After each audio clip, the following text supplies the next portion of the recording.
All right. Thank you so much. Well, good evening to everybody. Thank you so much for coming in on your Monday here for our topic tonight. Again, really discussing implant fundamentals from the surgical perspective, really wanting to discuss kind of the most important factors clinicians of any kind of level will want to know when they're looking into planning their own implant cases. So I appreciate everybody for being out. Again, I am a periodontist here in the city of Boston, teaching at the Harvard Division of Periodontics, and very fortunate to be a member of the Catapult Education Speakers Bureau.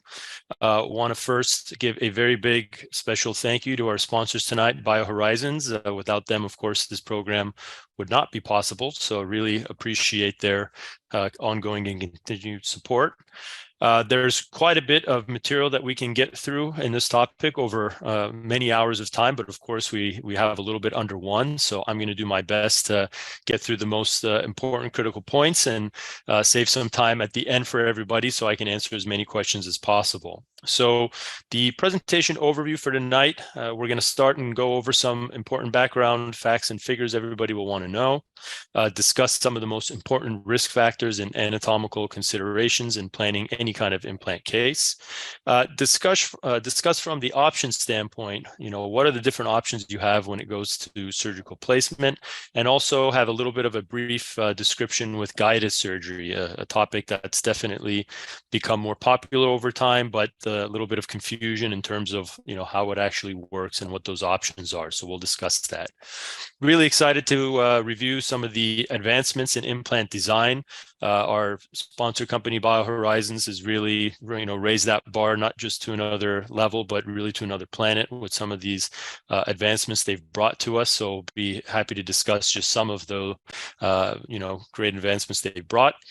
You can't discuss any kind of surgical procedure without at least touching on some of the complications that you can, unfortunately hope to expect as you go through the placement process. So really important to be able to identify and have some ideas of how to treat, and then we'll wrap it up with some final thoughts and conclusions before we go to the questions. So with that being said, we'll get this presentation started, and we'll start off, of course, with some background facts and figures. So as most people are aware, the traditional implant success rate across the majority of the literature is usually somewhere around 96 to 97%. You may have heard that with smokers, they always say smokers have a 3-time higher failure rate. And the thought is, well, how did they get that number? And what they found across the majority of studies is that smokers, usually the success rate is usually more around that 88% mark. So when you compare about a 4% failure rate for non-smokers compared to a 12% for smokers, that's where that 3 times failure rate number came from. Now, there are a ton of different overall factors that play into the overall success or failure of an implant. Some of them are not limited to, but include the patient's age, the actual length and diameter of the implant, the quality of the bone that implant is being placed in, which also has to do something with the region of where that implant is. These are some of the most important factors, and we're going to touch on these and a couple more as we go along. Now, nothing is more important, not just that, what the success is at the time of placement, but what's the success over the long term. And there's been a lot of different literature out there. This study by Moraschini in 2015 basically pointed out that even after 15 years after placement, that long-term success rates have still remained very stable, close to 95%, with only a 1.3 millimeter mean marginal bone loss. One of the big reasons why, again, implants are such a popular thing and such a great treatment option, because they not only provide us something good for the short term, but for the long term. But we're going to discuss whether or not that is very realistic in this day and age when the amount of implant placements has obviously started to skyrocket. Now, talking about just how big this industry is, you can see this study done in 2019, which showed that there is a total of a $1.4 billion market for the dental implant industry in the country in just that year of 2015. Now, again, as I mentioned, these numbers are continuing to rise quite significantly every year as the amount of clinicians placing implants and the amount of implants placed has, again, just continued to have an ongoing rise. Now, cost is always a concern, not just for patients, but even from an office management standpoint. And again, depending on what part of the country, what region you might be in, of course, the range can vary quite a bit. You can see from this study of implant evolution, they found that that average range is something between $300 to $4,500, which is including the cost of the tooth extraction, implant, abutment, and crown. Again, depending on what region you live, that number can vary. I can certainly tell you, living here in Boston, one of the more expensive cities across the country, that number is definitely a little bit higher than what you're seeing on that screen. Now, as I mentioned, one of the purported benefits of the implants is what you're seeing over the long run. So as you saw from that Morescini study, if after 15 years, you're still maintaining a 95% success rate, another big draw to implants is this concept of having less cost over the long run. So the hope is that your implant will last and the overall kind of maintenance and potential care from the complication standpoint is going to be far less than those that you might potentially be dealing with dentures and bridges. And again, these are coming off of the studies that have been done, and that is the hope. Again, I feel like the reality of things is not quite so rosy, and again, we'll discuss why. Now, in terms of contraindications, there are a lot of reasons to do or not do implants, but there are a couple contraindications that are just no-goes. They're non-starters. And a lot of these, of course, have to deal with different type of medical concerns. So there's been a lot of studies and discussion in regards to diabetes. Again, you hopefully will know that there is a direct link between periodontal disease and diabetes. They go hand in hand. And for years, it's been well established that patients that are considered to be uncontrolled diabetics, which is really an H1C of 8.5 and above. Some people will argue 9 and above. There's been decades of literature showing that that range of an uncontrolled diabetic should be a non-starter. Now, it's very interesting that in the past 5 years, there have been, of course, in more isolated studies that have been done, there have been some clinicians that have done studies and pointed out that they felt that even in patients that had that uncontrolled diabetic rate, that you still could go ahead and treat them and have a good, level of success percentage-wise. So there has been a little bit more of a discussion with that recently. However, that is a small minority, and I can certainly tell you, for myself as a clinician, I have a patient with that uncontrolled A1C level, the wound healing, which is such a critical part of the surgical process, is going to be compromised, and I will not be comfortable treating that patient and hoping to have some kind of a predictable result. A couple other non-starters. Bisphosphonates, we have a lot of patients on those, Fosamax being the one that's the most famous. Again, remember, if they are taking the oral form, if they're taking the pill, that's not a problem at all. But if they are on IV bisphosphonates, then implant treatment is absolutely contraindicated. Now, we mentioned smoking and that 3-time failure rate. We're going to dive into that in another slide in a moment. But again, if you do have a patient that is a very heavy smoker, it is definitely something that needs to be a serious discussion, not just from the treatment planning standpoint, but also to cover your own back, because you don't want to be doing implants in patients that are heavy smokers. Of course, having to deal with those complications and having those patients, come and want to be blaming you for the poor result, when in fact, again, their smoking is a big factor as to why. Now, obviously, any kind of immune-compromised patient will always need to have a medical clearance, not just for their own safety, but for ours as well and our coverage. So always make sure that medical clearance is taken. Patients that have had any kind of stroke or heart attack, we are generally not treating them within at least the first 6 months after that incident, and of course, never without that medical clearance. And last but not least, patients that are going through active chemo or radiation treatment. Treatments are usually planned between their sessions. There's usually a few-week period of time where if a treatment has to be done, that's usually the time we're doing it, as opposed to when they're actively going through that therapy. Regardless of whatever you're seeing on that list, we always are going to coordinate things with their different primary care and specialty physicians to make sure we have all of our bases covered. Now, as we mentioned, smokers, we all know about this all too well. well. We can show studies for days on this. The key points I wanted to point out, this one done just very recently, showed that implants done in smokers, they had an over 2.5 times higher risk of developing PeriImplantitis compared to non-smokers. And we're going to talk about that concept of PeriImplantitis as we go. You can also see that it leads to over 2 times the amount of failure in the short run during that initial healing period, and that you can also see that the amount of mean bone loss found both just in the short and the long term, you can see this 10-year follow-up again over double. So, the effect of what smoking has on our overall success with implants cannot be underestimated. Now, from a pre-treatment protocol, again, these are just some general kind of notes to keep in mind. Ideally, at least that month before a patient is planning to have an implant done, it would be great to have them in for their overall hygiene check, have them go through some basic phase 1, a prophy. Again, we want to reduce the levels of bacteria and inflammation in their mouth as much as possible so we can set ourselves up for success. We already mentioned the smoking and the medical clearance. And then we want to make sure for patients that have any type of history of significant infection that we're going to talk about, and any kind of acute treatment that, of course, we've addressed that prior to starting our case. Especially, I know this sounds obvious, but I see too many of these referred where they may have an adjacent tooth, adjacent to where you're planning to place your implant. There might be some kind of ongoing or chronic large infection right there.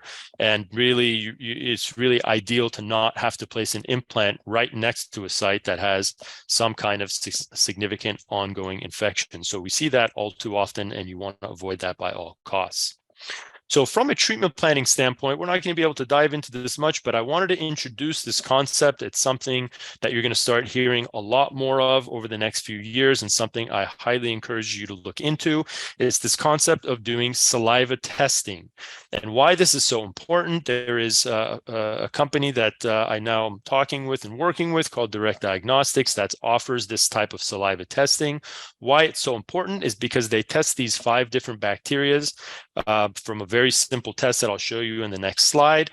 These 5 bacteria are the ones that are linked with the red complex, and the 5 bacteria that are most commonly found not only in periodontal disease, but also, as you can see, all these different types of direct associations with systemic diseases as well.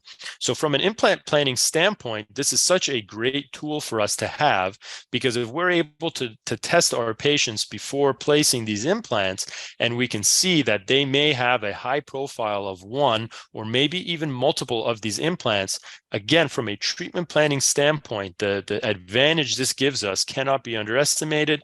Why would we want to place and consider placing an implant, not to consider multiple implants or full mouth cases in patients that we have found have significant amounts of these bacteria that are directly associated with periodontal disease, complications, and failure? So this test is very straightforward. You simply have your patients get these tubes. They spit into these tubes, collect a milliliter, of the saliva, send it over to the lab, and with the latest in PCR technology, they're able to very quickly get their results. We get a printout, as does the patient, online that shows them their bacterial profile. And us as clinicians, from a treatment planning standpoint, we can now have an overall concept of what is going on in our patients' mouths, not only for implants, but their overall oral and overall systemic health. This can help us identify potential risks and issues that they may be facing down the line. So do not underestimate the importance of this, and I think this is something that you're going to see a lot of, and I'm very happy to share that with everybody tonight. Now, more from the dental and clinical standpoint that we're used to seeing, there's 2 different standpoints we want to look at, both from the anatomical and radiographic standpoint and from the clinical. Now, from the clinical standpoint, we have to have a minimum amount of ridge width, and we're going to show that in the other slide, but suffice it to say that you want to ideally have at least an extra 2 millimeters on each side buccal and lingual width to the amount of the diameter that you're planning on placing. Okay. We also have to look at concepts like the interdental space. We have to make sure we have enough room between the teeth for the size of the implant we're considering placing, the inner occlusal space, which we'll demonstrate soon, along with the attached tissue. Now, from the radiographic standpoint, we have to make sure we have sufficient height. And if we don't, we have to look into seeing whether or not in the maxilla, for example, doing sinus lifts is something that we may have to consider doing. Or in the mandibular area, if we happen to be too close to the inferior alveolar nerve, we may not be able to do placement at all. So we need to find this out right off the bat. Obviously, three-dimensional imaging will go a very long way to helping us do this, and something that really should be considered ideally for all these implant placement. Also, we always have to look at the adjacent roots and make sure that those roots are not converging into the space that we're planning on placing. And of course, as I mentioned, looking at any pathologies or active infections going on. Now, we talked a little bit about these space considerations, and to keep in mind the golden rule, between implants, we need to ideally have a minimum of 3 millimeters of space between one implant and another. That distance is cut in half when we talk about natural teeth to implants. We want to have at least that 1.5 millimeter space. So again, from a planning standpoint, based on the space that we have and the diameter of the implants that we'd ideally like to have, we want to plan from the front and see whether or not our treatment planning will correspond to what we're planning on doing. Also, from the center spot of one implant to the next, if we have two that are next to each other, we want to have a minimum of 7 millimeters of space. Again, this depends where it is in the mouth. I would argue in the posterior, especially in the molar area, I would even want to have more. I would want to have at least 8 millimeters of space between that central space for the implant. Now, here we can see from the tissue standpoint, we've got our measurements of 3 millimeters between implants, 1.5 between implants and the natural tooth. The other thing that we come into is this concept of attached tissue. And in an ideal world, we want to make sure on both buccal and lingual or palatal sides that we have a good, at least a millimeter to more. Again, I would say more than a millimeter of attached tissue there. From a cleansability standpoint, and again, just from a long-term success standpoint, there's been plenty of literature that's demonstrated having a good zone of attached tissue will go a long way in the long-term care and success of that implant. So another factor to consider. Now, we did mention about that root angulation, something that I think is overlooked far too often. A lot of times we're focused on the actual clinical position of that implant and how it's going to be for the restorative part of our crown and abutment.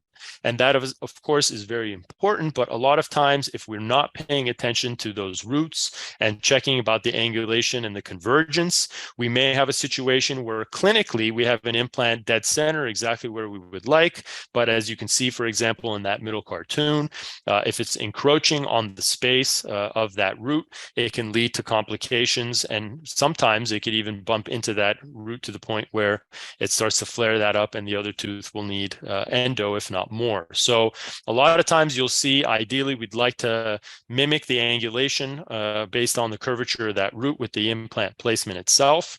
So I've seen people show radiographs and say, hey, look at this clinician, he's angled his implant, he doesn't know what he's doing, when in fact, to me, that clinician knows exactly what they're doing, and they're helping compensate for the biology, respecting that 1.5 millimeters of space, and going, and placing things in the right position. So root proximity and angulation, again, very important. Now, again, we talked about that interocclusal space as well.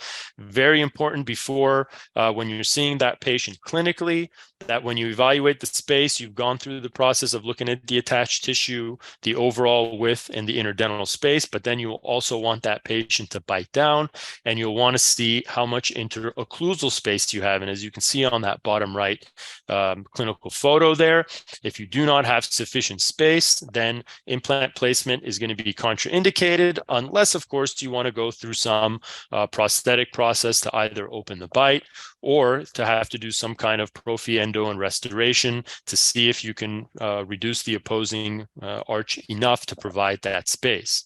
So the question is, well, how much space do we need? Well, again, according to this prosthodontic article from 2017, you can see that we need to have greater than 1 millimeter of occlusal clearance at the occlusal table, and roughly from the level of the bone, so that crestal bone level up until where that occlusal table is going to be, we ideally want to have at least 8 millimeters of space.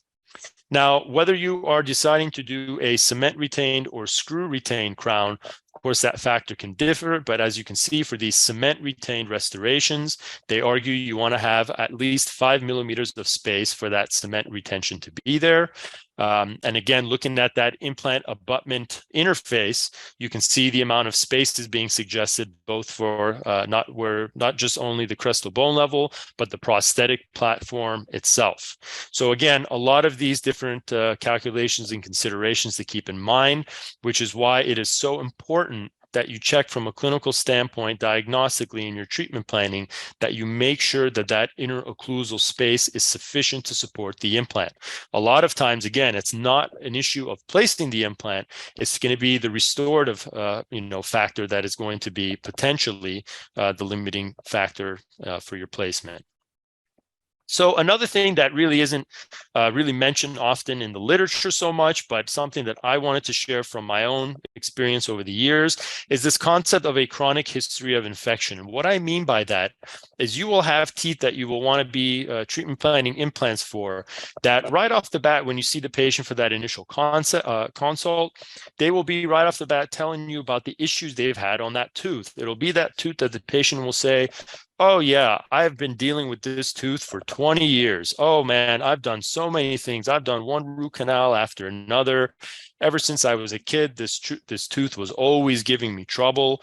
Those are some of the common phrases you will hear. And what I have found is that these teeth that have this chronic history of infection, multiple endos, trauma, apicos, just this long-standing amount of infection and issues, the success rate and the levels of complications that you will have with these, I have found to be significantly higher.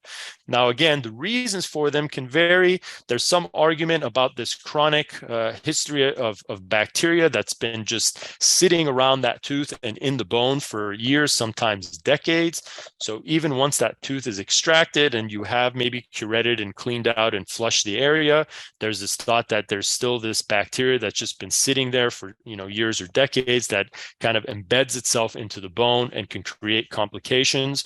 But I always, for myself, for my patients, if they have this chronic history of infection, this is another discussion I have with them right off the bat, similar to smoking, where I explain to them that as a result of this, there is going to be a higher chance of complications, a higher chance of potential issues and failure. And again, I just make them aware. And it's really important that we bring the patients in and make them also involved in their own case and make them have some level of responsibility so that they understand what we're having to deal with and what we're going through clinically to make their cases happen. Otherwise, of course, patients don't understand what we're going through and they think, well, how tough is this? I heard implants are easy, just take it out and put it in. And of course, there's so many other factors to it. So always make sure for these cases that you find you spend a little bit of extra time reviewing this with them and making them aware of the potential added risks that they may have as a result of this chronic infection. So changing gears and going into the options for the surgical placement itself. And there's really three different types of options that we have: immediate, early, or delayed or traditional implant placement. So immediate implant placement is that concept of it being placed at simultaneous tooth extraction. So the goal is you take the tooth out, and assuming that all of your walls of bone, all four walls within that socket, are intact, we are going to utilize those walls for the stability of that implant apically. Now, the pro of this situation, if you're able to have it done, of course, is reducing time and procedures. Rather than having to space out the implant process over multiple visits and many, many months, we're able to cut that process essentially in half by having this done at the same visit. And then also in some cases, like you can see photographed here, we may even in some situations be able to do this without needing to raise a flap. Now, that being said, nothing comes with a pro without its cons. And of course, depending on what that site may entail, we just talked about infections, you have the potential for a higher level of complication. Keep in mind, for your immediate placement. Again, we can't get into too much depth surgically, but keep in mind, in order to get that apical stability of that implant, we oftentimes have to place that implant slightly deeper to be able to get that primary stability, which of course then can lead to other type of long-term issues from the restorative standpoint, a very deep implant abutment interface, difficulty cleaning, perimucocitis, and just overall maintenance issues. And the other part that gets overlooked is that it's not easy. Not every immediate implant case. A lot of clinicians, even at work when I'm there, they think it's a given. They'll just tell the patient, oh, we're getting this tooth out and you're going to just have the implant placed that day, as if, this is just some piece of cake. And immediate implant guys are not an easy thing to do. They're not gimme cases. So keep that in mind, that we may want to do them, but it may not always be possible. Here's just one example. Again, a tooth that's been removed. We have, as one of our criteria, all four walls of that socket fully intact. We're able to take advantage apically to get good stability, and we're grafting that area. So another option we have, if we're not looking at the immediate implant placement, is the concept of early implant placement. And what that is rather than placing the implant at the time of that tooth extraction, what you're doing instead is you're allowing for 4 to 8 weeks of time of overall healing, and then you are re-entering that site at that time. Typically, what's happening at the time of that placement then is you're also going to be doing some type of bone augmentation, for the simple fact that that tissue is still going through, that bone is still going through the remodeling process from your extraction that was done. So why is this a potential positive? What's the pro of this? Well, the argument for early implant placement is that given that 4 to 8 week period of time, you have now been able to establish full soft tissue closure. So an extraction site is going to be open by 4 to 8 weeks. Usually I would say more like 6 to 8 weeks. You've gotten that complete epithelial closure. So now you have some good soft tissue to work with. The other argument is, if we did have some infection, we've at least given it time. We've cleaned everything out, flushed it. Maybe we had our patient on antibiotics and it's had some time for things to calm down, and maybe we have a reduced risk of extraction. The con, of course, with this is now this is requiring a second stage of surgery, which, as we all know, is going to be necessary. And then, because we haven't really gone through a fully mature healing period, we're going to be kind of part way through the healing process. So now we're going to have some changes that have occurred within the bony socket that we're going to now have to kind of inherit and deal with at the time of placement. However, this is yet another option. The final one, which is probably the most traditional people know about, is going through this delayed, or what's known as traditional placement, which, depending on the case, you're going to be allowing that minimum of 3 and upwards of 6 months of healing time before reentry. The thought behind that is to allow time for you to have a fully mature socket, have good soft tissue, have completely matured hard tissue and good bone there. You're going to have less site volatility because of the fact that you've got this, fully intact and healed site, as opposed to dealing with an immediate or an early stage where there's additional augmentation and maybe more difficulty doing it at the time of placement. The downside, of course, number one, it's going to take more time, which of course some of our patients are very, impatient with. And then we have to look at where the implant is being placed. Sometimes in the anterior or aesthetic zone, waiting this long period of time and having some of these soft and hard tissue changes can affect our overall aesthetic result and how things are going to look. So sometimes delayed placement is frowned upon in those aesthetic areas because of that reason. So the question always becomes, well, then which one is better? And again, you can look at a lot of the literature across the board. And the fact of the matter is, there really isn't a set conclusion. It truly is, and it sounds like a cliche, but it is truly a case-by-case basis.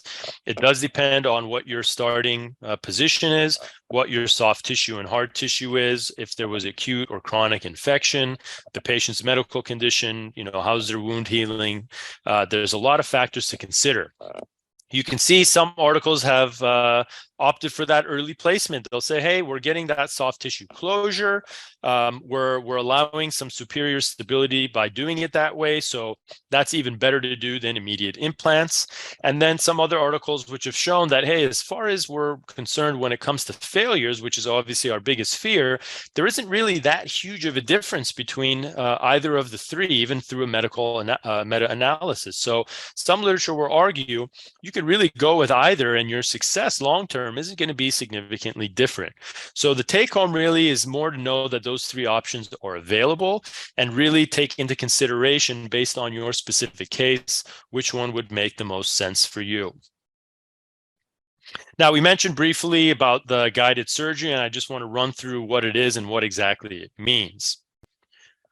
So basically, it's a three-dimensional virtual treatment planning tool where we're able to use a surgical stent and CT technology in order to help create a guide for our implant placement. So the goal of this is to, in theory, be able to precisely control exactly where we want to place that implant. Angulation, depth, positioning with the arch, everything is going to be custom planned from the start.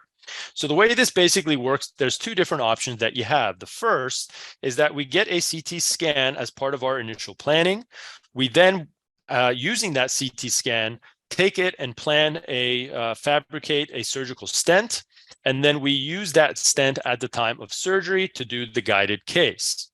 That is one way we can go about doing these CT guided cases. However, there's another option as well, which is we look at the patient's model and we do a wax up for where we're wanting our implants to be placed. Based off of that wax up, we create a stent on the front end. We send the patient to get the CT scan with that stent that we have created on. And now, using the implant planning software, we're able to then use that and to then decide where our final positioning is based off of that initial scan that we've done. So kind of two different ways that you can go about it. And what you're really hoping to have is a situation where you've seen and evaluated your patient. We've gone through this fabrication of our scanning appliance. Again, that patient has been scanned by the 3D technology. And again, you can now open the implant guided software, which of course BioHorizons has a phenomenal and very user-friendly guided software program, which you can then plan all the details of your specific case, get that surgical guide fabricated, and then use that in the patient's mouth for the actual implant placement. And then we do our guided surgery. Now, there are three different types of guides that we have as options. One is called bone-supported, one is mucosa, and one is tooth. The bone-supported guide is in a case where you are laying a flap and the guide is actually having to sit on top of the osseous crest. It is stabilized by guide pins that are going to come in laterally and secure themselves into the bone so that guide does not move. Mucosa-supported cases are ones when you're planning to do the case flapless. You will still need to use those pins to secure the guide in place, but if you're going for a flapless entry, a mucosa-supported guide will be done. And of course, if it's being done in a interdental space and you're using adjacent teeth for support, you would then be using a tooth-supported guide. So the indications for these, we're really looking at these cases that we have a very limited amount of bone width or very atrophied ridges. If we've got nerve proximity that we're really trying to be careful and avoid. Obviously, some medically complex cases where we feel like we only have one shot and one day to go in there and get maybe a significant amount of work done, and we want to get as much done as precisely as possible. So that could be a very important case. And of course, again, very aesthetically demanding cases. If we're really concerned about a very pinpoint location, this can really go a long way from a treatment planning and clinical surgery standpoint. So there's, again, we can't go through a lot of surgical examples, but again, there may be cases like this where you feel like there's only a very few specific spots that you have for implant placements. And hey, you can look and say, I'm able to get those implants exactly where I want them to be, exactly the angulation I want to have them at. Some post-op guidelines to keep in mind, again, generally speaking, for implant cases. In general, we want the patients to avoid brushing directly on top of that implant site for at least 7 to 10 days. We want them avoiding anything hard or sharp. Chewing-wise, typically we tell them to avoid doing any kind of extensive exercise to not raise their heart rate and blood pressure too much. Typically, we're going through the antibiotic prescription doses. You can see, depending on the case, if we're involving cases near or including sinus lifts, we're usually opting for Augmentin as our go-to antibiotic. Ibuprofen is really the best option that we always go with. We avoid narcotics. They don't really do anything for tissue healing, as opposed to ibuprofen, which is both anti-inflammatory and again helps for pain. We're oftentimes giving them some type of antibacterial rinse, Paradex, which is prescription, or Closis, which is phenomenal and over the counter as well. Very advanced or very kind of full mouth cases that are potentially very traumatic. Steroids can be an added option that we can look into giving them as well. A Medrol dose pack kind of being the easiest one for them to take in hopes of reducing some of that post-op swelling and pressure sensation they may have on that area. So really excited to talk about some implant design advancements. And again, I was showing some prior slides which show some different implants. And, a lot of implants out there are obviously great. I definitely have experience placing 6 or 7 different types of systems. But again, what BioHorizons has been able to do when it comes to this concept of advancements is really something that really sets them apart. And I'm happy to share some of these with everybody tonight. One of them, which really is just revolutionary, is this concept of Laserlock technology. And if you take a look at the BioHorizons implant and you look at that top area of that implant, you can see they've got these very small and fine grooves that are there. And as you can see on that, cutting edge picture on the right side, at 800 times magnification, what you can see is it's got these little micro channels there. So you might be thinking, what do you need these fine little micro channels there? And it really serves two different purposes. The first is that it helps you get a soft tissue seal. And why that's so important is that what you want to do at any type of extraction and implant site is you want to prevent the epithelial downgrowth along the length of that implant. If you start forming a long junctional epithelium and you start getting tissue going down the length of that implant, you're not going to get good integration and you're going to have complications and failure. But with these microchannels, it's starting to create this soft tissue seal, where once that soft tissue is sealed, it almost acts like a blood clot, where it's preventing anything else from going down the length of the implant. And it's now creating this protective barrier around, where now you're able to get bone to start to attach and heal itself around these channels and along the length of the implant during that integration process.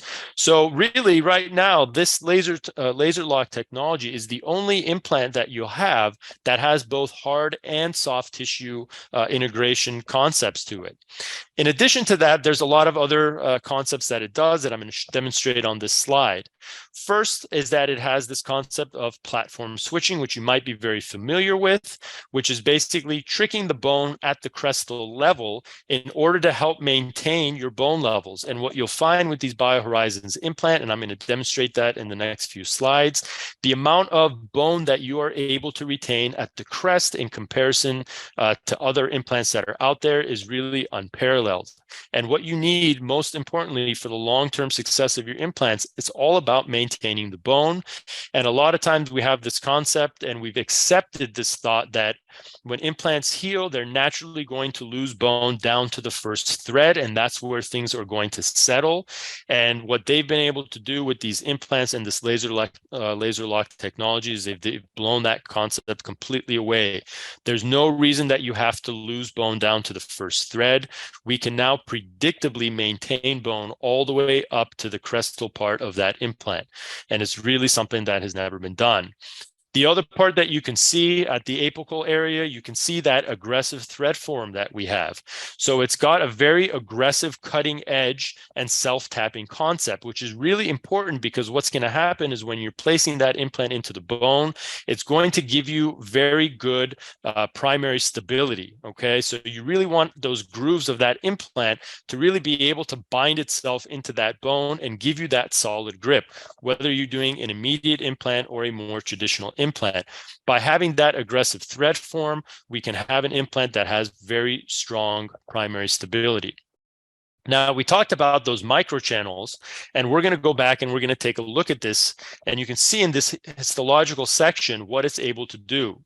So to take a step back, going back as little as 10 to 15 years, it was an understood concept that implants could not have an area of connective tissue around them. We always associated connective tissue with something that we had around teeth, but not around implants. And the reason for that is because no other implant was having that type of success of forming this type of connective tissue.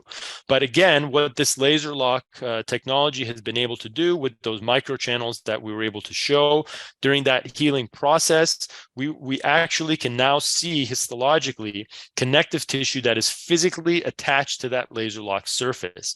So again, this was something that was just revolutionary back even when I was a resident going back 12, 15 years ago. This was something that just blew us out of the water. The other part that you can see that I mentioned, that crestal bone loss, a lot of the implants that are out there, as time goes by, it's like we said, is very natural to start seeing a small amount of that crestal bone loss. But as you can see, we usually have accepted a couple millimeters up to 2 millimeters. But what this platform switch and Laserlock technology has been able to do, it's been able to minimize that quite significantly. If you can give me an extra 1.5 millimeters of bone at my osseous crest, that is a game changer that I'm going to take every single time. So again, we see the crestal area with the Laserlock versus that traditional implant that doesn't have that zone. And again, what we're able to save with that bone, again, 70% difference in that crestal bone loss. It's a game changer for what we're doing. Here you can see again, histologically, typically what happens in those traditional implants that don't have that Laserlock area, what ends up happening is that those fibers run in a parallel area and you start to see that characteristic little, divot of bone down to that first apical thread. You see that typical drop that happens. But again, as a result of the platform switch and that Laserlock that you can see, those fibers, instead of running parallel, are now functionally oriented with the direction of the implant itself. And that is helping seal that area, help enhance that bone attachment there, and again, help maintain that bone for the long term. So you can see again, those microchannels that are there, they're 8 microns in size. You can see just how tiny that is, and it's creating these little grooves for that soft and hard tissue process to occur. Really something unique that they are doing. The other part from the actual treatment plan process is they have a wide variety of implant options. Okay, so it's not like it's a one type of implant itself. One of the systems that I used called the Tapered Pro, it takes advantage of all those concepts that I mentioned, the platform switching, the Laserlock areas as well. But you can see they have other options as well. They've got these tissue level implants that you can see right there in the middle with the green collar there. So you still have that Laserlock technology right up to the crest where you want, but at that supracrestal area, if you're working in a posterior molar and you want to have that extra profiling for your emergence, they will provide that as well. So that is something that you can utilize if you feel better from your treatment planning standpoint for that. Even for the immediate implant cases, if you're wanting to be more aggressive in the molar site, they have wider implants that could be used in there. So the long story short is, for all of these types of clinical situations, no matter where in the mouth you're working, no matter what the size and what your goals are for those cases, they have a complete repertoire of implant options that really will help provide solutions for you across the board. So No case can be, discussed without having to look at the downside and the potential complications that can occur. And of course, there are a lot of them when we deal with implants, and we want to touch on some of those for the exposure of everybody. So this is just one of the list of the menus that can happen with implant complications. We mentioned, again, I put there always as the bonus, that first option of that pre-existing chronic infection, what can happen with those, and the increased amount of failures that we see. Another one that is overlooked, I would say, way too often: inadequate removal of infection at time of extraction. I've seen tons of implant cases where the teeth were removed, but not all of the granulation tissue within the socket itself was actually removed at all. That lower right clinical photo that you see was a patient of mine that had a tooth removed, not curetted. They were sent and referred over for an implant. When we raised the flap, there was granulation tissue galore. By the time we curetted out that socket, it looked like we just took out the tooth all over again. These are things that can lead to a lot of complications and failure.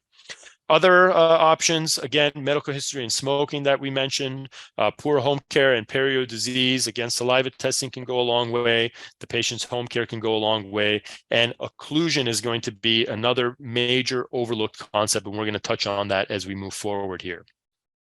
So what's the name of the game for implants? We're trying to avoid this concept of PeriImplantitis. And what is that?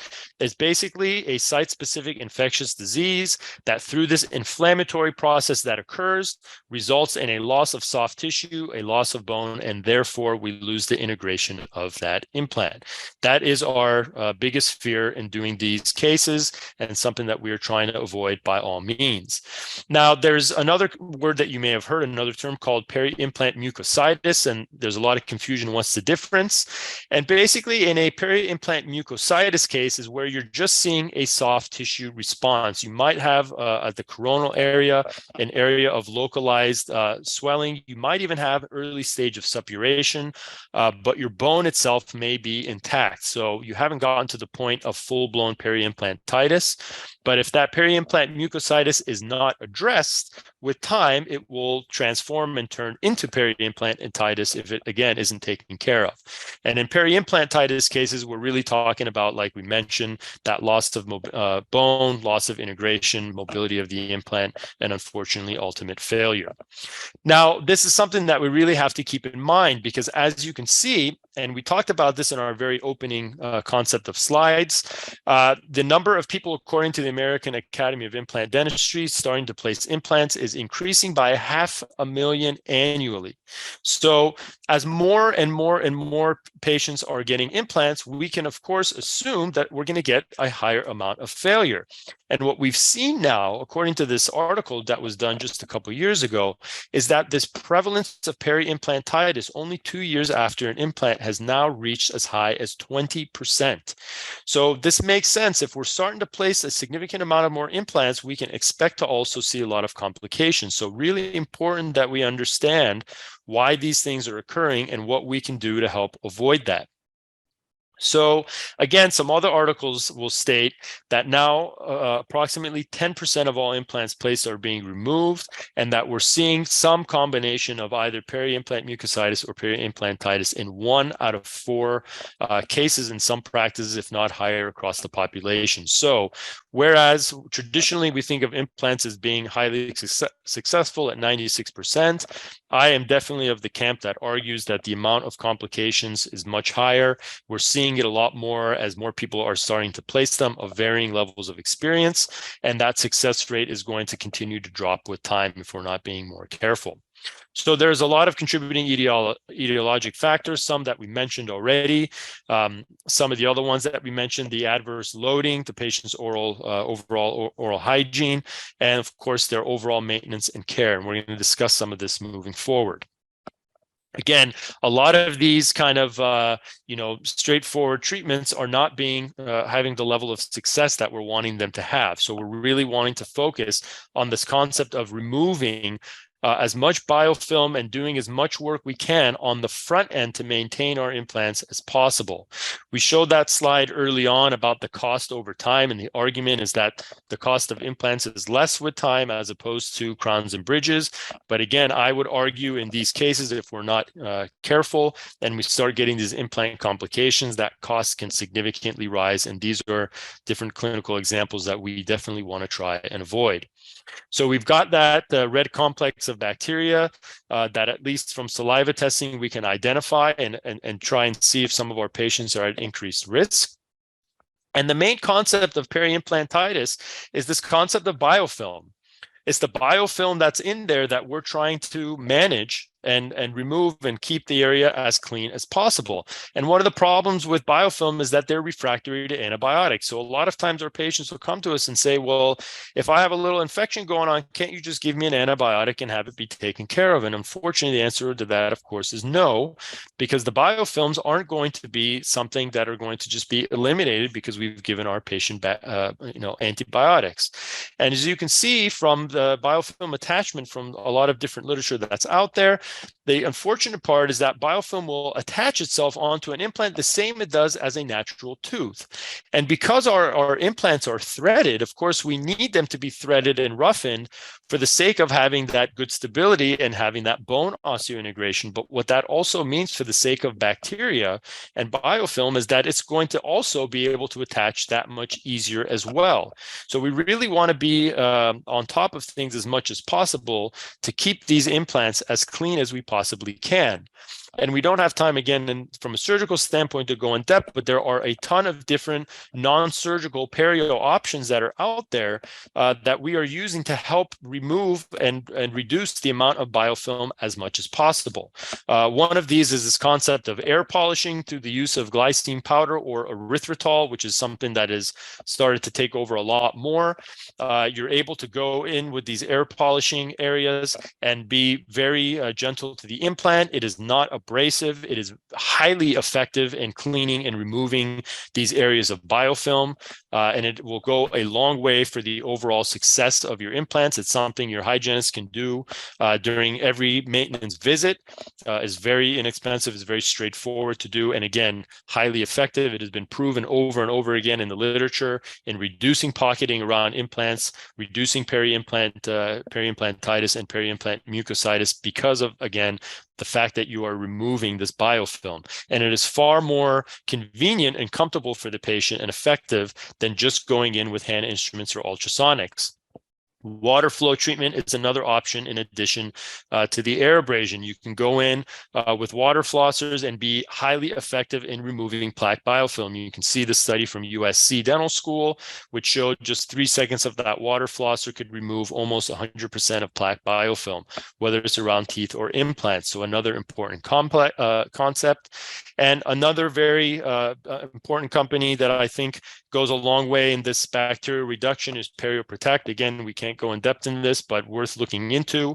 They will create these trays that will inject hydrogen peroxide, a very specific formulation that can go up to 9 millimeters apically into the pocket. So bottom line, whether you're using air, water, these trays with peroxide, the take-home message and the goal is that we now have a lot of non-surgical options at our disposal that can help keep these areas as clean as possible, remove these biofilms, and keep our implants as predictable and clean for the long term as possible. Last few slides before we finish. This concept of occlusion is always overlooked, and it shouldn't be. It is a game killer. These are two different cases I can show you here of mine that I've seen that were too heavy on the occlusion and ended up having implant fractures. So fractures can occur at implants, believe it or not, at the implant abutment interface or the crown abutment interface as well. There's micro movement that can occur. So checking and making sure that that bite is not too strong will go a long way. Anytime you have a patient that complains of pressure sensation, not the day they got it, they might have had a little pressure, but you see that patient soon after or at your maintenance visits and they're always complaining of a pressure sensation, that is a big red flag. Okay, so here's another case referred my way. You can see that crown looks like it's way out of occlusion, and those occlusal forces will wreak havoc on the implant and lead to failure. So as opposed to PeriImplantitis, when we're worried about bacteria, one of the main signs and differences you're going to see is, again, this concept of pressure sensation. What you'll oftentimes see is that if there is an occlusal issue, that process of complication and the loss of integration will tend to happen very quickly. So if your crown is ill-fitting, it won't take much time after delivery to start having failure. And again, a lot of times you'll start seeing movement with the crown itself as well. Sometimes if it hasn't advanced far enough down the length of the implant, your initial sign, you'll start seeing some movement at the crown level, again, because it is ill-fitting. Another thing to keep an eye out for. So occlusion can be a huge game changer. Another one that sometimes we overlook is some iatrogenic damage. So for those who still are opting for cement retained crowns, there are far too many cases where you have some cement that you're not able to see or you didn't properly clean out and remove, which now is identified as a foreign body and then will lead to a foreign body response and failure of the implant. We now know we use titanium scalers. We do not use plastic. If you're using plastics and any little shards of it go and remain in that soft tissue, again, it can lead to failure.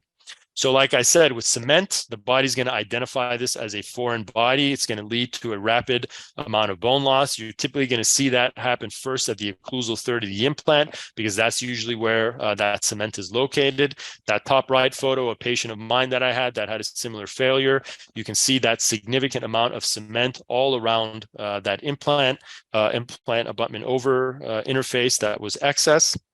And a lot of times you're going to see that happen again, like we said, at that occlusal third. So here's again a case. You can see the implants were placed going from the left down.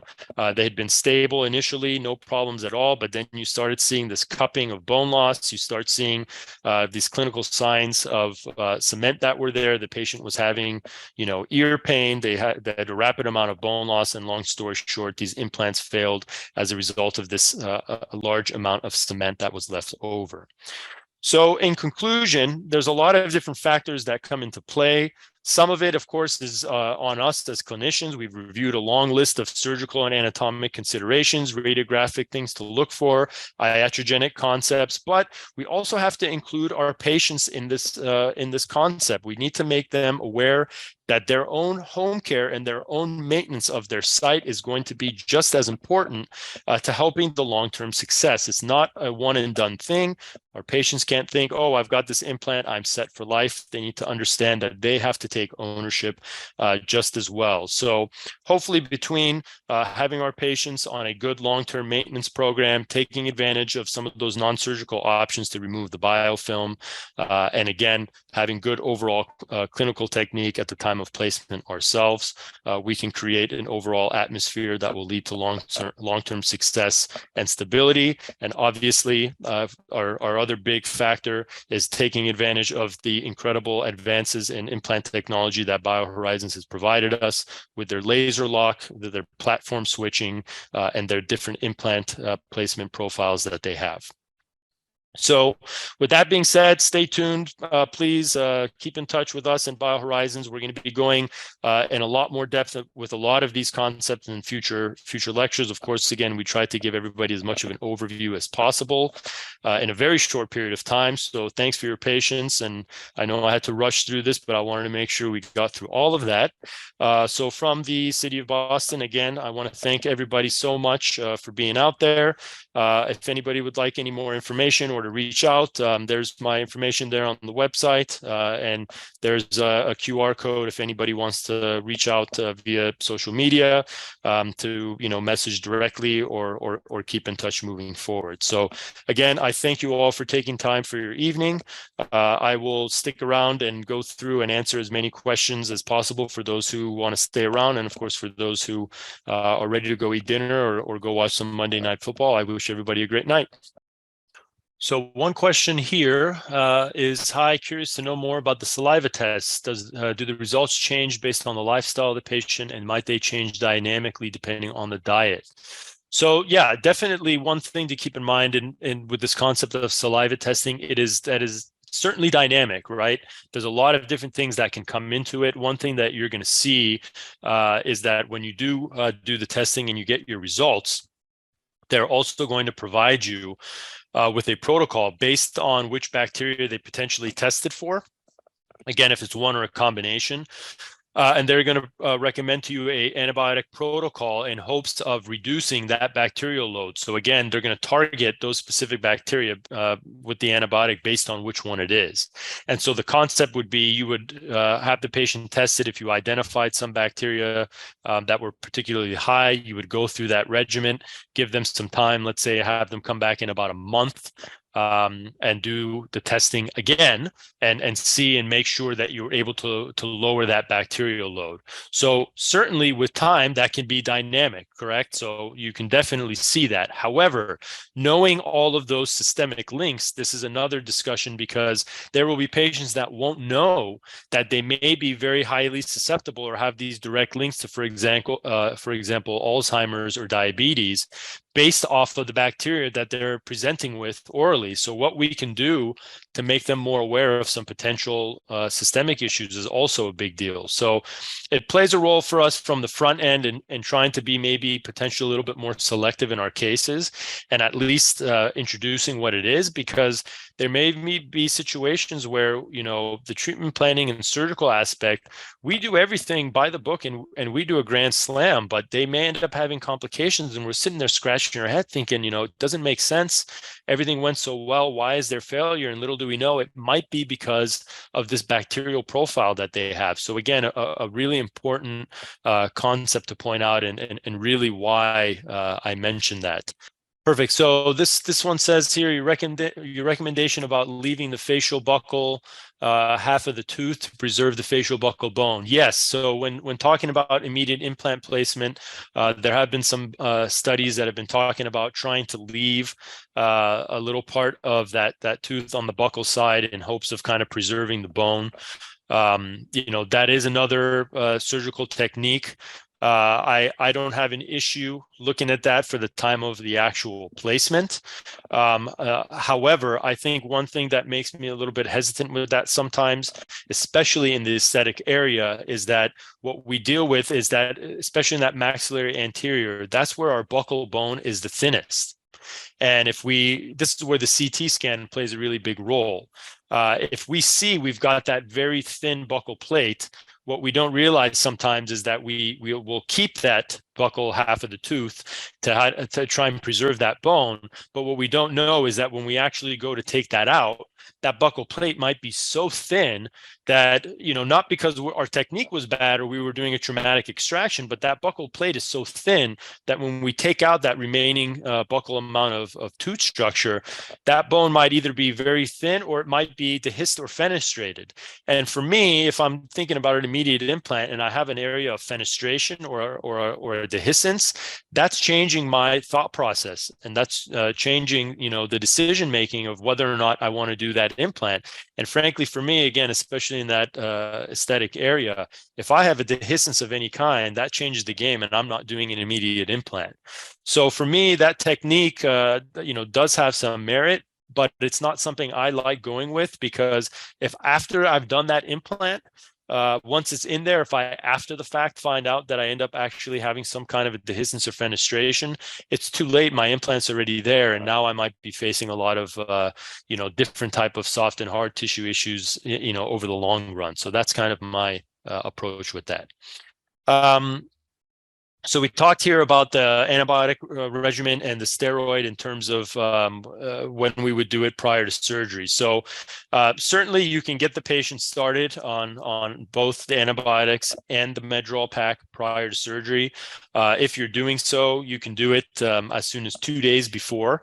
You know, if either you forgot or you're only doing it the day of, that's okay. I wouldn't be so stressed and think, you know, now you're stuck and things aren't ideal. But certainly if you know it's going to be a particularly, you know, big case, potentially traumatic in terms of the steroid, you can absolutely get them started on that a day or two before, so they come in with that steroid already in their system. If not, maybe you weren't planning on it, and a case that you thought was small turned into something big, and then you can certainly still give them the steroid after the fact, but feel comfortable doing that a good day or two before. So hopefully that helps answer that. So we talked about patients with the antibiotics. The question here is about pre-op regimens if they're allergic. So there's a couple different options. If they're penicillin allergic, a lot of times we'll go to clindamycin. That tends to be our go-to. Obviously, we have to play a little game with that as well, because if patients either have had C. diff in the past, or they've had any type of issues with that, that can play a role. A lot of times there's that discussion of using Z-Pak. I will say that, can you use it? You can, but I don't find that to be the most effective. So, Z-Pak for me is kind of an antibiotic regimen if all else fails and I really don't have another option to go to, what I would go to. But those are usually the three you'll hear the most of. So hopefully that helps. A question here about the closest rinse. Great question about it. I can tell you I love that rinse. I recommend it to all of my patients. The beauty of it, number one, it's over the counter, no prescription needed. They can get it on Amazon. They can find it at Walgreens, whatever it might be. Extremely effective. No taste, no burning sensation. Extremely effective in removing bacteria, killing off viruses for patients that have a lot of oral lesions, whether it's a cold sore, herpetic areas, lichen planus, whatever it might be. They've got plenty of documentation on what that's doing, not only to take away the pain the patients experience, so really reducing kind of the pain and the overall effectiveness and in reducing the time of those lesions and the effectiveness of that. It really goes a long way. So I really recommend everybody looking into that. I think that's a rinse that is not known well enough. And like I said, I recommend it to my patients right and left. In comparison to Peridex, keep in mind Peridex stains quite a bit. So to be able to give something to the patient that doesn't do that and is still extremely effective, I think that goes a long way. But I always mention Peridex as well because it is still very effective and something people know about. So there's a lot of that. Some questions about antibiotics again, and in terms of the pre-medication and failure rates. It is a good concept that I think is still ongoing. I think, part of me thinks that this concept of prescribing the antibiotics, part of me thinks that some of this came straight out of fear. Of trying to do everything possible to minimize the risk of failure and the thought of, well, hey, let's get them on antibiotics. Of course, antibiotics have been abused so much, as we know, that, now there's a question of, are we over prescribing them? And in some cases, certainly we are. So there is a little bit more of a debate from a pre-med standpoint and just an overall effectiveness. That being said, again, depending on the cases, especially bigger cases, patients that might be compromised, sites that had previous infection, et cetera, I do still think that there is a merit for it. But I definitely think there's some room now to argue for maybe some more, straightforward, healthy cases, this discussion of, do we really need to do it or not? But I just don't think there's enough out there yet to sway us too much in one way versus the other. So I think for that reason, that's why you see kind of the status quo, that has stuck around. So questions here about PeriOprotect, another thing I think everybody should really look into. Again, can't go into every detail, but suffice it to say, from a clinician standpoint, you're simply taking alginates, you're sending it to the company, they're creating these upper and lower, they look like suck down guards, and people think, well, why don't I just make that at the office? And it's completely different. It's got a patented, gasket seal around it. That's what's making it so effective, because when you put that peroxide gel in there, that's what's pushing it up into the socket, into that socket, as opposed to having it squirt out. They are FDA approved. They're the only approved deep delivery device on the market. So something definitely important to look into. It was traditionally for more perio involved patients, and still is. I still do that all the time for peri-involved patients, but I am really highly transitioning to incorporating this as another additive thing for my implant patients, as this concept of PeriImplantitis that we mentioned is so high on the rise, and trying to manage this biofilm area and this overall implant abutment interface, where you see these patients that are healthy, but they're getting 5 millimeter probings with bleeding simply because of that interface. So having that as an option can really go a long way. So again, with this water flow technology, there's a lot of different ones that are out there, but again, the point of it is that you're providing your patients another avenue in terms of helping from a maintenance standpoint and the biofilm. So Crest Oral B makes a great water flosser that you can buy. The patients can use it at home in addition to, or instead of flossing, or obviously in addition would be better. But it's very effective. Again, it really helps remove that surface biofilm. For some patients who aren't comfortable with the flossing, or have a harder time reaching some areas deeper in the posterior area, the angulation of that can really go a long way. So I think that can go a long way for that. Again, some questions overall about guided. Again, each system has their own guide. I think the BioHorizons, guided surgery software and platform is very intuitive. It's very easy to follow. The flow of it is very straightforward. So for learning it, I think it's a very good system. Again, we talked about what their implants are doing with their advances in their technology. So I think all around what they're providing is really something that's just all around very friendly for the patient, but again, for the clinician. I didn't get into the restorative parts, of course, because this is more a surgical standpoint, but I can speak as well, saying for the soft tissue part, the restorative, the healing abutments, they're incorporating something called ananatemps that are something worth taking a look at, really making a huge difference. So now we've got these scannable either scan bodies or these ananatemps that we can scan the patients rather than taking these tray impressions, and we can scan these patients even at the time of placement, so we can save again a lot of time in the chair and a lot of time for the patients coming back.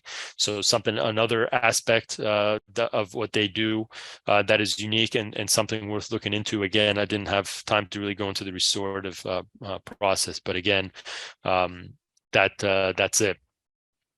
So again, we were talking about cone beams. The question is again, CT scan versus CBCT, and again, misnomer on my part when I'm mentioning the CT technology, I'm referring to cone beam. So I'm really talking about three-dimensional CBCT images. So I just was saying, CT for short, implying a three-dimensional image. So I am discussing this in terms of cone beam technology. So thank you for that. Apologies if there was any kind of confusion with that. Another question here about success rate using PRF. If we see any type of difference with that. It's a good question. I really think it depends on what your goal is. Again, why are you using the PRF? So again, the concept with PRF, again, PRF standing for the platelet rich factors. You're trying to enhance the overall soft and hard tissue healing, induce some regeneration in there.